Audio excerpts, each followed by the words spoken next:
കല്ലമ്മയും ഇത്തുമുയലും ഉത്ത സംഗതിമാരായിരുന്നു. കാട്ടിനുള്ളിൽ അവർ ആദ്യം പാരിയും ലക്ഷിച്ച് നടന്നു.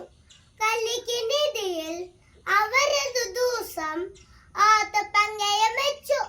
ആത്തത്തിൽ മിടുക്കനായ മിത്തുമുയൽ ഭയങ്കര വേഗമോതി.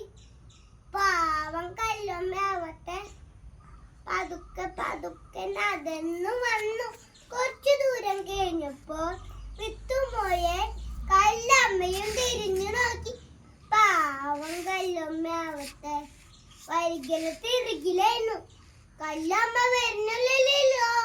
കല്ലെത്തുന്നത് വരെ ഈ മരിച്ചോത്തിൽ നിന്ന് വിസ്മരിക്കാമെന്ന് മിത്തുമുയൽ തീരുമാനിച്ചു.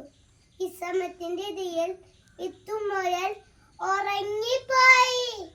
ഈ സമയം കൊണ്ട് കല്ലമ്മ പതുക്കെ പതുക്കെ നടന്ന് ഓട്ടപ്പങ്കയത്തിൽ ജയിച്ചു. മിത്തുമുയൽ ഉറക്കത്തിന് മുതിർന്നപ്പോൾ ഇച്ചനിക്ക് കല്ലമ്മയാണ് കണ്ടത്. കൂട്ടുകാരെ, ഈ കഥയിൽ നിങ്ങൾക്ക് എന്താണ് മനസ്സിലാവുന്നത്?